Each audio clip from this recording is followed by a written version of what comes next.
C'est quoi la santé mentale? C'est un état d'équilibre entre les différentes sphères de nos vies. Par exemple, l'entretien de nos relations puis de notre santé physique, la gestion de nos émotions, le fait de trier ses vêtements par code de couleur. Ah, ça, c'est juste moi, hein? Bon. Faut savoir que le bien-être varie d'une personne à l'autre selon les limites et les besoins de chacun.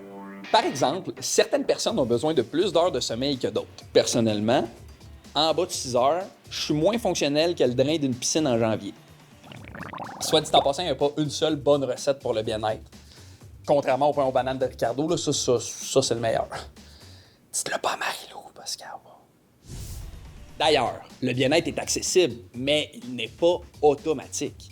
Le bien-être, c'est pas une finalité, mais un processus qui demande de l'entretien, comme une plante. C'est important aussi de se rappeler que c'est pas parce qu'on souffre d'un trouble de santé mentale qu'on peut pas avoir une bonne santé mentale. Tout comme c'est pas parce que tes plantes ont des feuilles jaunes qu'il faut les mettre au vidange.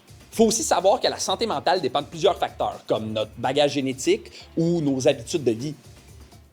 OK, un 5e café, un ramen, puis on commence! Je pense que je vais perdre connaissance. Et les circonstances auxquelles on fait face.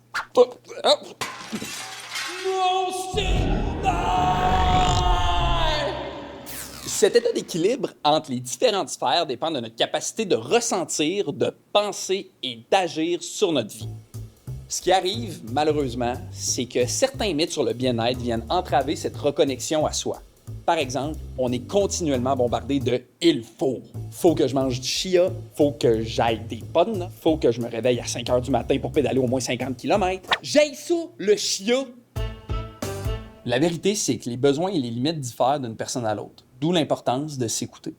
Un autre mythe très tenace, l'idée d'associer notre santé mentale à une question de force ou de faiblesse. Ça va? Oui, ça va, tout va bien, tout est beau. T'es sûr que ça va?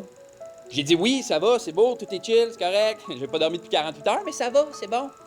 Qui parle? C'est moi, ta petite voix intérieure. Ça va pas, là. Je suis brûlé, j'ai pas vu le soleil depuis 3 semaines, puis j'étais écœuré de manger des ramen. C'est pas parce qu'on demande de l'aide qu'on est faible. C'est normal de perdre son équilibre quand la charge de travail est trop grande. Si on s'écoute pas, ça finit par surchauffer.